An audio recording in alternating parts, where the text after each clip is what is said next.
It's definitely a tough choice.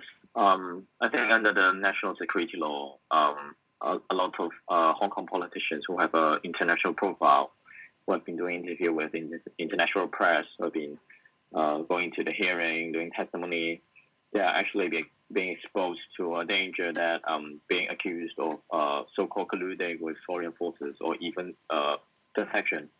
So I think for us, the international front on Hong Kong, on the groundwork, will be largely limited. And we need a public figure that could do the international advocacy work on an international level. So that's pretty much the impetus behind that move. And for me, leaving the place that I love, I grew up with, I spent most of my life in, is definitely a really difficult decision. But I think it is more than a personal choice. I think we still need a more cohesive move in the international community. First, as a whole, we should prioritize human rights issues over trade interests.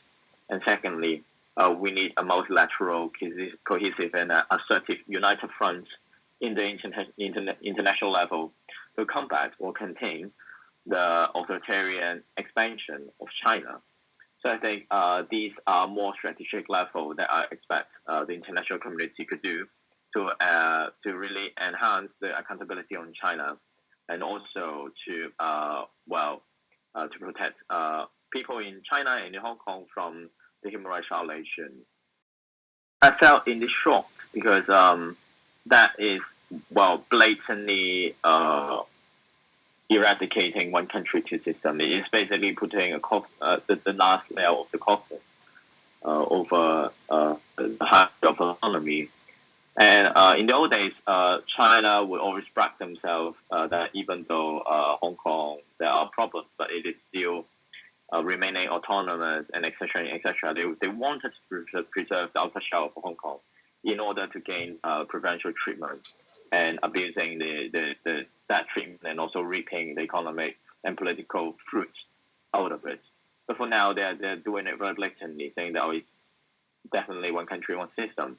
And actually, the international community well received that and well recognized that. Joshua Wong and some other democratic activists like Martin Lee, Jimmy Lai, they're of course on the list. So I have always been very worried about their personal safety, and I think it will apply to any individuals who have international profile, because the national security law is basically tailor-made for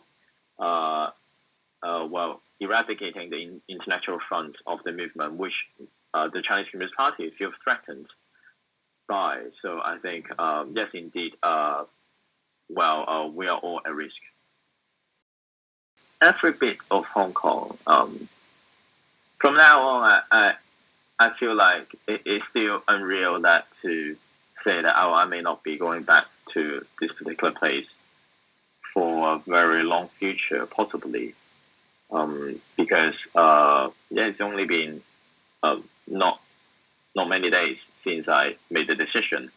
But for me, you have been spending your past years fighting for the democracy and the well-being of the people on the ground, and it's definitely basically you miss everything from it.